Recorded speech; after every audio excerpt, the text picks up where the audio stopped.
It's time for another edition of Lewis at Large, 60 minutes of smart talk radio featuring guests from all walks of life in conversation with your host, Warner Lewis. So sit back and lend us your ears for the next hour. Now here with today's first guest is the host of Lewis at Large, Warner Lewis. Well, welcome everybody to another edition of Lewis at Large. Yours truly, Warner Lewis from the flight deck, and of course, another segment of Smart Talk Radio is in your future. Today we're going to be talking to author Stephen R. Bound. He's the author of several critically acclaimed award-winning books on the history of exploration, science, and ideas, including all kinds of works you've heard before called Betrayal and the Lash, The Epic Voyage of Captain George Vancouver, and much, much more. Talking about a brand new work called White Eskimo. Rasmussen's fearless journey into the heart of the Arctic should be a fascinating discussion indeed. Stephen, how are you, my friend? I'm doing great. Good. Well, let's talk about this. We have not, in, again, almost 800 shows here, ever talked about exploration into the Arctic. Let's talk about that fearless journey and tell us, first of all, the motivation for the book, and tell us a little bit why Rasmussen is such an important figure in your mind. Well, I mean, the motivation from the book came from my own personal, I'm absolutely fascinated with the Arctic. I think it's, the environment is so harsh, so unforgiving, vicious storms going down minus 40 degrees and winds that will freeze you to death, and in a couple of minutes of being outside without the proper equipment. And if you look at photographs of it, and I've been there just a couple of times, not on any great journeys, but it's barren. I mean, there's just rocks everywhere covered in lichen and patches of snow and ice, and there's no trees.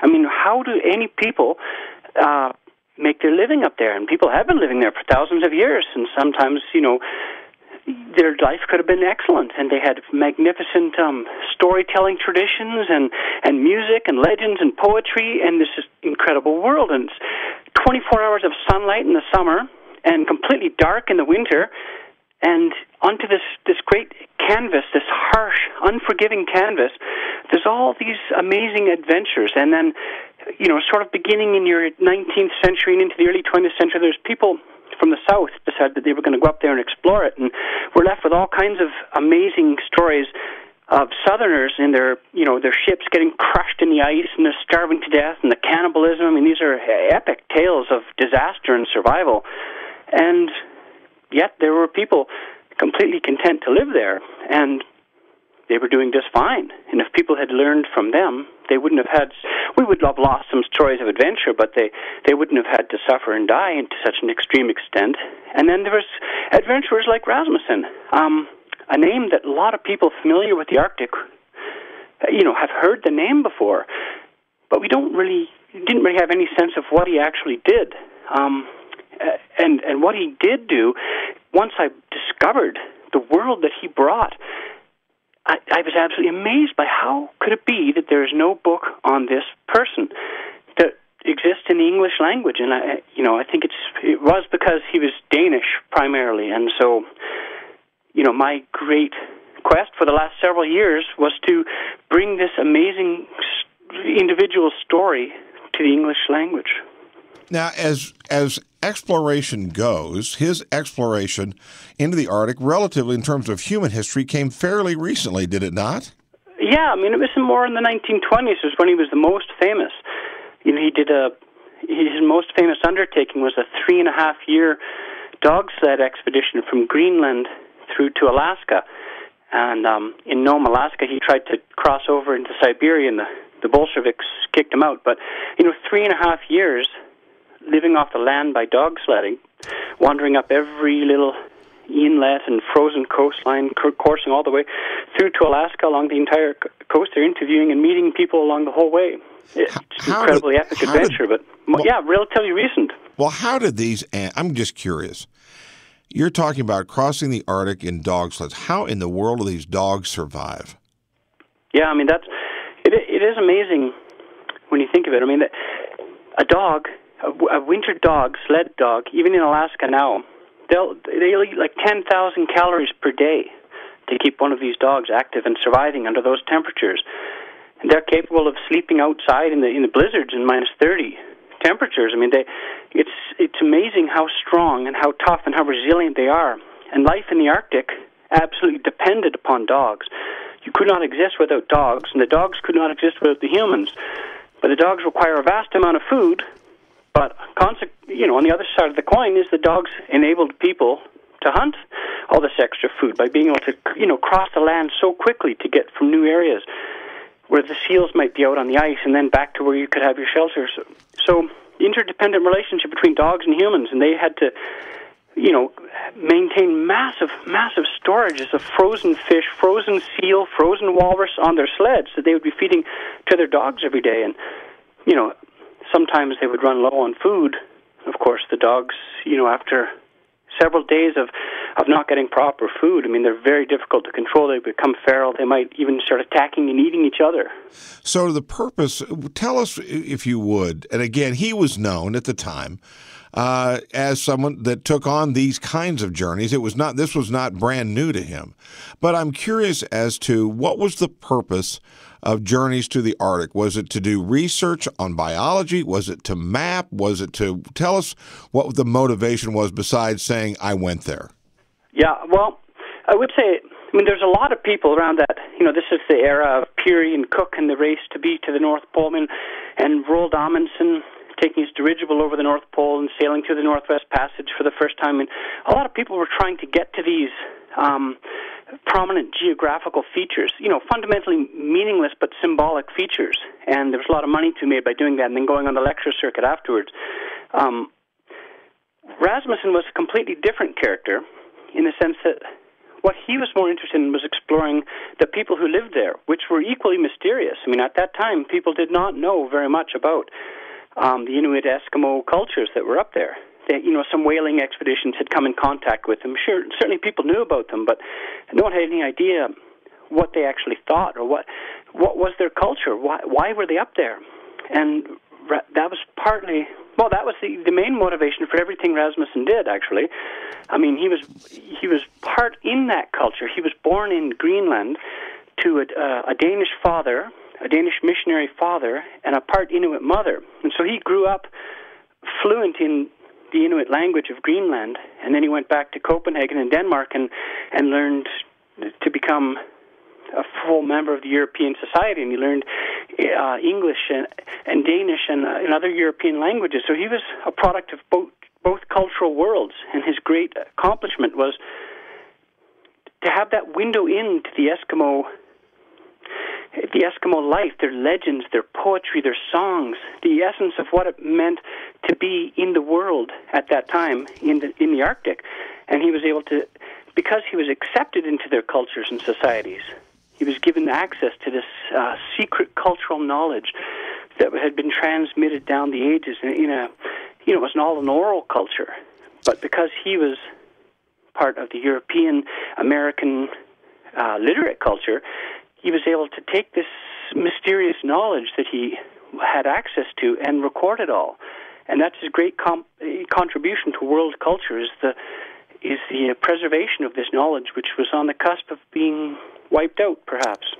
If you just joined us, yours truly, Warner Lewis, from the flight deck of Lewis at Large Radio. And, of course, that means Smart Talk Radio is happening right now. We're talking to Stephen R. Bound, noted historian and author. He's the author of The Last Viking. We're talking about a brand new work called White Eskimo, Rasmussen's fearless journey into the heart of the Arctic. Well, we've talked about the dogs. We've talked about feeding them. What about the crews that he would take, fellow explorers? How were they chosen? And tell us about how long they would go out. How long were these journeys? Well, that's the thing. Sometimes the journeys themselves, like I had alluded to earlier, one journey, you could honestly say that journey lasted for 3.5 years. He had no contact with anyone from his home or radio communication with anyone throughout that 3.5-year time.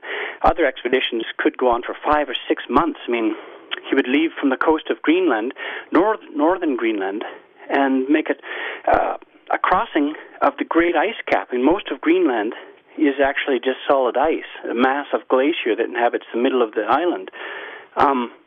They set off with their dog sleds and cruised up across the ice sled, taking a month of going across this completely featureless, wind-blasted, desolate land and then slide down on the unexplored, uninhabited eastern coast of Greenland.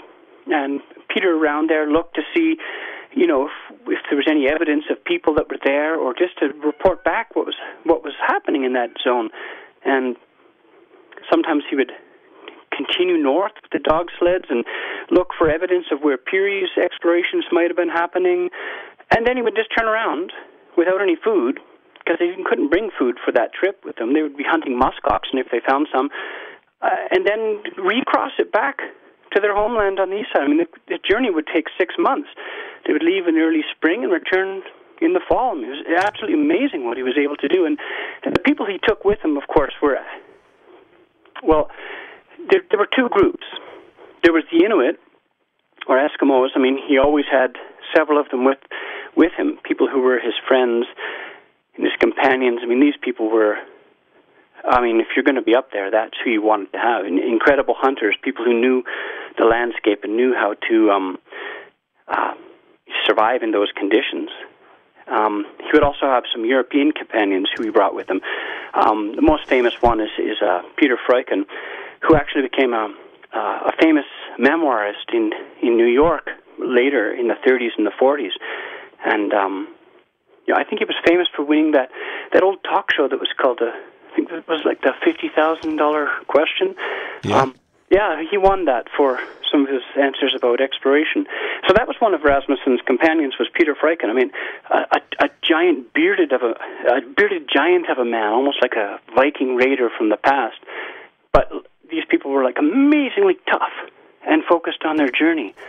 And always, I think the key thing with Rasmussen was he was such a charismatic character. He was just loved by all the people. He was a great storyteller, a great motivational speaker and a leader, and people just loved being around him so much that the other people that he wanted to go with him shared similar outlook on the life. So it was almost, his adventures are not, grim tales of struggle and barely survival. They're jaunty adventures, and they're celebrating the amazing scenery of the sun coming up for the first time over the mountains after months of darkness, and the joy that they felt when they were starving to death and they managed to catch a seal and drag it over and eat it. His adventures are just full of life and vibrancy. How was the funding done for this? Where did he collect money to pay for all the food, the dogs, all the supplies, all those kinds of things? Yeah, that's actually a really good question. It's an interesting thing that in that very northern part of Greenland, it was so hard to get there. We're talking about the age of sail ships here at the beginning of his time up there, and motors were just sort of coming into common use, just around World War I. But when he first went there, it was sailing ships, so no one was really getting up there very often. And he had this idea that someone should go up there and set up a small trading post and trade for some of the furs and other maybe walrus tusks, things like that the Inuit had up there, and give them some of the items from the south that would be, would be able to make their lives a lot easier, like just such as some guns or some fabric or sewing needles, some things like that. So he set up this trading post called Thule Station in the northern part of Greenland, and it was very small. There was only several hundreds of people who would be in the radius of the trade network, but it was enough money that he made from the trading post to sort of fund all of his expeditions. And occasionally he would get some government funding too, but most of it was actually funded from the profits that he made by running a small trading station up there. Now tell us a little bit about, I know he had a family, so tell us, they go, where's Dad? Dad's not going off to work. He's headed up to the Arctic again for several months or years. Tell us about that. I think it's fair to say that he probably wasn't the best father to his Danish children. Probably wasn't the best husband to his Danish wife, since he actually would be gone for, one case, I think he actually was gone for 2.5 years. And during that time, one of his children was born, and he returned home to find the child when he returned. So he obviously he had a foot in both worlds, and he could never quite decide which one he wanted to live in. And so when he was in Greenland, he just loved being there, and he never wanted to return to Denmark. What about his, you alluded to this earlier, but what about the relationships that he had and probably encountered several times, not only the Eskimo, but all the various inhabitants of the Arctic and along the way? So you wanted to know... Well, just kind of, were they accepting and helpful, or were they resistant that he was there? Tell us about that. Sorry, I had a choking in my throat. No, Rasmussen was very much a part of that world. I mean, he was absolutely, he was only 5'6" in height, and yet he dominated the room with his charisma and his presence. Wherever he went, he was just recognized as being someone who was particularly special. And when he was in the Inuit Eskimo communities up there, he was, renowned for his abilities as a traveler, and he was a great hunter and a great dog sled driver. In fact, he was one of the most famous dog sled drivers. You could almost hypnotize his dogs by staring at them in the eye, and the people in those communities respected his abilities, his ability to excel at in their culture so much that they respected him and welcomed him into their communities. And it was this, his ability to be accepted into those communities as one of themselves is how he was able to gain access to the secret world of their culture. Because, of course, I mean, most people, if they would be traveling up in the Arctic, like I was saying before, I mean, it looks pretty barren if you don't know what you're looking for. And culturally, that would be the case, too. I mean, some whalers who would get off a ship in Greenland or Alaska, I mean, they see this barren landscape and they walk over to the community, and there's some people there, and it looks like there's old chewed-up bones lying around and some dirty hides on the ground and some mangy dogs lounging about. It looks materially impoverished. But when you have access to the inner world, what you get is like it's almost like heroes struggling against nature on great adventures. And it was this inner world that Rasmussen was able to bring out and communicate. What about when he was done, when these journeys would conclude, the different voyages that he did, would he come back and share information with others or write it down in journals, or how, beyond just kind of doing it for kicks, what was the lasting legacy, so to speak, of the journeys that he took into the Arctic? Well, yeah, I mean, certainly he was quite famous. I mean, that was the source of his fame, was that he brought back this world that no one really knew existed. Everyone knew, like I said, people knew that there was people there, living. It was almost like they saw them as like grimly struggling against nature, and perhaps we ought to go and help them somehow. What Rasmussen showed us, they were heroic actors on a grand adventure. He would take his insider's knowledge of all the interesting and amazing philosophical ideas and poetry and songs, and he would take it on the lecture circuit, sometimes through, he was often in New York City and Washington, but touring all over Europe as well. And he would take that and he would write books about it and articles about it. He was actually, for about 10 years, he was an extremely famous person. He was definitely well known in circles. Probably he would have been well known in the public, too, because his books were bestsellers in English and in Danish. I mean, he still now is regarded as one of the great Danish national hero. It's just over here that his star has faded a little bit. But during his time, he would have been giving public presentations, lectures, talks, writing articles, talking on the radio.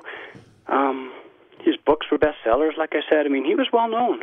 Who would be sort of a modern Rasmussen? Who do you, as you look around the landscape, who over the last decade or so has that same kind of spirit and does that same kind of work? I realize there are a lot of areas that are much more traveled, but still, who's out there pushing the envelope? There are, surprisingly enough, a lot of people doing it. I mean, if you read National Geographic magazine, I mean, you'll come across people, some of whom names I don't remember off the top of my head, but there'll be articles, and you'll go, wow, that is amazing what this person is doing. And a person, I think, who would be very well known is a former explorer in residence of the National Geographic Society named Wade Davis.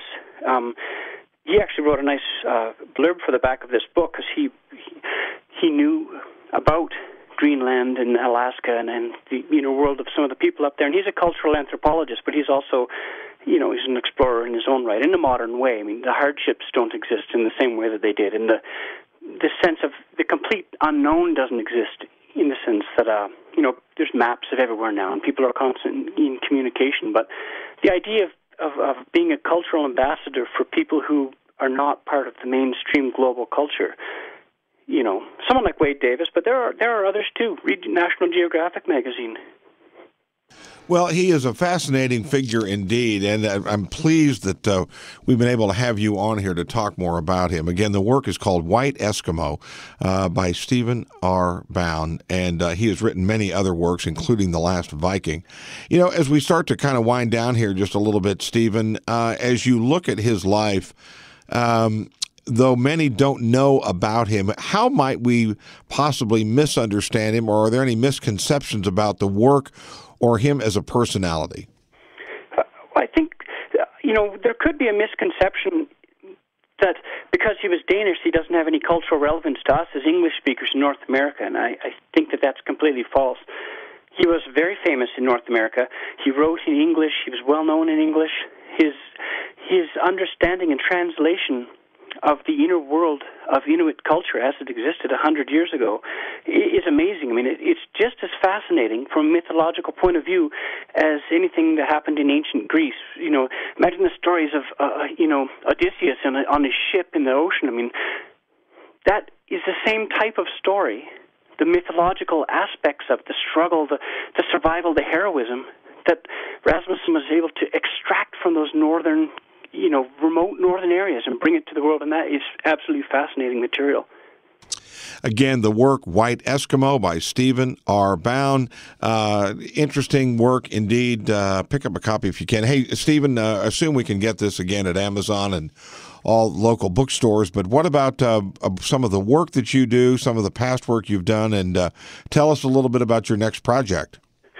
Well, I can tell you about my next project. I mean, I have written sort of a companion book to this one was my previous book, which was a biography of Roald Amundsen called The Last Viking, as you had mentioned.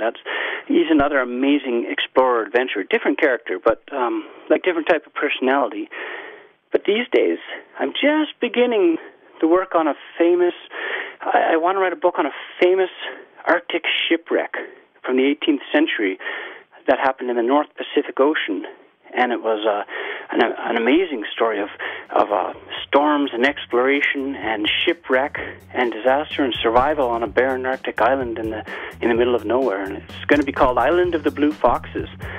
I don't know how much I should say about it, but it's an amazing story, too. Well, you've heard it here first. Island of the Blue Foxes. We'll look for that, but first we're going to take a look at White Eskimo first. But again, thank you so much for spending time with us, and best of luck in the future, and we would love to have you back on again. It's my pleasure. Thanks so much, Warren. You bet. We will be back with more right after this on Lewis at Large.